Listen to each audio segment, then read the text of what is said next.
সিলেটের বিশ্বনাথে চাঞ্চল্যকর স্কুল ছাত্র সুমেল হত্যা মামলায় ৮ জনের মৃত্যুদণ্ড ও ৭ জনের যাবজ্জীবন কারাদণ্ড দিয়েছেন আদালত। বুধবার দুপুরে সিলেটের অতিরিক্ত জেলা ও দায়রা জজ তৃতীয় আদালত এই রায় ঘোষণা করেন।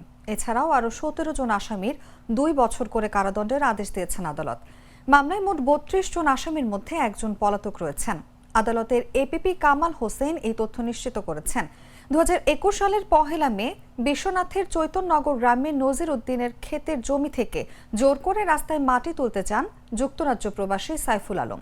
এ সময় তাকে বাধা দেন নজির উদ্দিন, তার চাচাতো ভাই মানিক মিয়া ও ভাতিজা ১০ম শ্রেণীতে পড়ুয়া সুমেল মিয়া।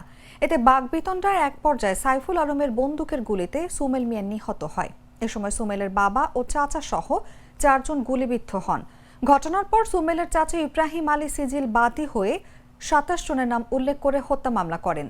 তৎকালীন বিশ্বনাথ থানার ভারপ্রাপ্ত কর্মকর্তা রমা প্রসাদ চক্রবর্তী চাঞ্চল্যকর এই মামলার দীর্ঘ তদন্ত শেষে ৩২ জনের বিরুদ্ধে চার্জশিট আদালতে দাখিল করেন। মামলায় মোট ২৩ জন সাক্ষী সাক্ষ্য দেন।